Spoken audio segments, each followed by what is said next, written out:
Welcome into Market Day Report. I am Scott Shellady, otherwise known as the Cow Guy. You can see it right there at Scott the Cow Guy. Follow me on Twitter and see what I'm up to. But it's going to be all market related, I'm sure about that. And let's take a look and see what these markets are doing, because that's really why you came on. Not my Twitter handle, but let's take a look at corn. Corn's going to be lower here. Sorry, 4.5 cents lower. 468's last there. It's a penny and a half off the low of the day. 7.5 cents off the high. All right, so that's about where we sit in that range. You go out to the new crop D's.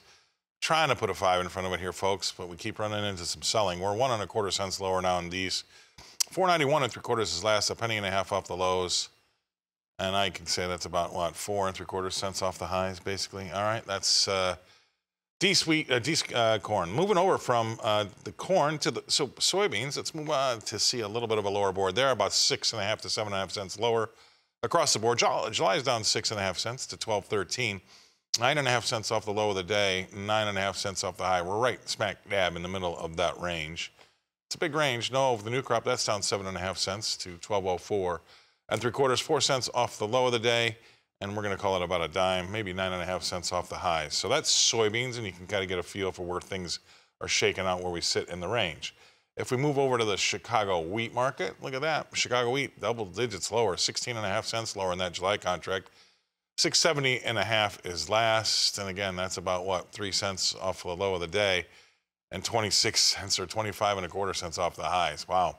Dees, that's down 13 3/4 cents to 714 3/4, 3 cents off the low of the day, and again, another 23 cents off the high, or 22 1/4 cents off the high. So big ranges out there when we talk about Chicago wheat, moving from Chicago to Kansas City. We take a look at the hard red. That's down 17 1/4 cents. Up front, that's July. 682 3/4 is last. We're going to call that about 4 1/4 cents off the low. 3 cents off the low right now. 2.5 cents now. Just moving all around on us right now. 682 is last there. We've got a 15 3/4 cent sell off in the D's to 716.5. 3 cents off the lows, folks. Well off the highs by 24.5 cents. All right, so that's what's going on in the D's. That's hard red wheat in Kansas City. Moving right along to the spring wheat in Minneapolis, 10.5 cents lower there in that July contract. 727 3/4 is last, 5 1/4 cents off the low, and well off the highs by about 14.5 cents. Now we just ticked up, so we're about 14 1/4 cents off the highs. Moving to the D's, 8 1/4 cents lower there to 749 even. Let's take a look at cotton. It's been getting hit hard, 300 points lower here to 74.63. And if we go out to say even the D's, that's down 116 points to 74.47. So let's bring him in. Everybody knows him. That's our famous guest, Tommy Grisafi. Advanced trading in Valparaiso, Indiana. Is 300 points the limit in cotton right now? I don't even know. I believe so, yeah. Yeah, and they flex. Like, for example. Yeah, that's why I don't know. Well, they adjust them here. Wheat was adjusted, and maybe a lot of people didn't realize it, but when KC wheat was up 37 yesterday, we were 3 cents from limit yesterday, and that was interesting. Speaking of limit, for those out there watching, this is the Cow Guy. Milk was limit up yesterday. June milk on a heck of a run. June milk, I'll give you some stats. I have some charts here. June milk went from 16 price up to 21, call it 21, 16 to 21 in just not too long, just a month or so. Let me actually get the days here. April 3rd, yeah, about the last 4 or 5 weeks, a huge run in milk, and that makes me happy for the dairy people. You grew up in dairy country, or at least you claim to be. You've been in Iowa, you've been in Wisconsin, you've been in England. I know I can't keep up with all the Scotties. Big shot, but listen. This is healthy, what's going on in the corn, beans, and wheat. I like that it's coming down. This is going to sound weird, but as a broker and a trader, when we just go up straight up every day, Scotty, it makes people think they don't ever have to sell. And so today's one of those days like, yeah, I should have sold yesterday because this. Now, we were up last night. I noticed while you're quoting all those prices, you're like, oh, we're this far off the high, that far off the high. We had good strength in corn, wheat, and beans. Not so much beans, but corn and the wheats last night were up real nice. It's nice. The market is giving you a chance to sell old crop. This is a gift. The market's giving you a chance to protect new crop. Some of my aggressive hedgers protected these 2025 yesterday. I love the price action. I'm not going to lie to you. As a commodity broker, we love volatility. As a trader, someone who has a seat at the board of trade, we love volatility. This is good for business. Back to you, my friend. All right. So this latest rally, and the funds covered some stuff. We found that out on Friday. Have we shook some old crop bushels loose that were stored on farm? Have they are they moved? Yes, sir. They have a lot of grain has moved, and we can see that. Now, one thing that's making us not really bulled up is that the spreads still look like they're in like a bear formation, and the spreads are showing us that we're not running out of grain. So it's not like one front month is massively going higher than the other. Let me give you an example here today before we go on break. December corn's down 1.5, but July corn's down 5. Right. That is a sign that corn's coming to market, and we are not running out of corn, sir. Yep. Gotcha. All right, stay right there. We're going to go away. We're going to pay some bills. We're going to come back and talk more with Tommy Grisafi. He's with Advanced Trading, Valparaiso, Indiana. We'll be right back after this. All right, welcome back. Let's talk about some livestock, the meats, the proteins, whatever you want to call it. Let's just take a look at the prices. But we've had a good day over there finally today. We've got a nice rally going on in live cattle, anywhere between $2.30 all the way up to $3.40.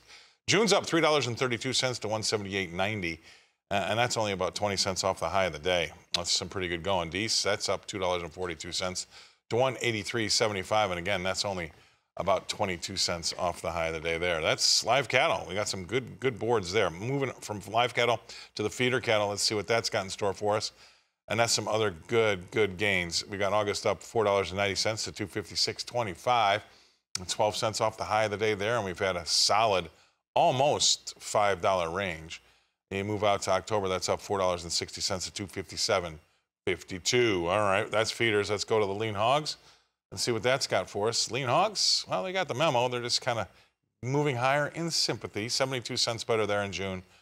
98.20 is last. And then if you move out to say even August is up 55 cents. We used to call that double nickels on the floor. 99.82 is last there. All right, let's bring back in Mr. Tommy Grisafi. Advanced Trading in Valparaiso, Indiana. All right, Tommy. What do you got for us? What are your thoughts here? Good day for the cattle. Yeah, it's great, and the fundamentals are really shining through. Now, cattle guys always bullish. They're going to tell you, I knew this was going to happen.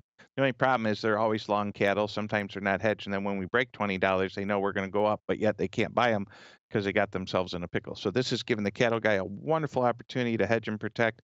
It's grilling season. This is something we do here. We consume a lot of pork, beef, chicken, everything here in the next 6 to 8 weeks. It's that fun time of year where it's just fun. This weekend, we're going to have people over for a birthday party for Gina G. And, Scott, if you want to stop by, you can. We'll be firing up the grill, and we're going to go through a lot of beef here this weekend. So I'm happy to see it. I can't tell you I know exactly why we're up this much.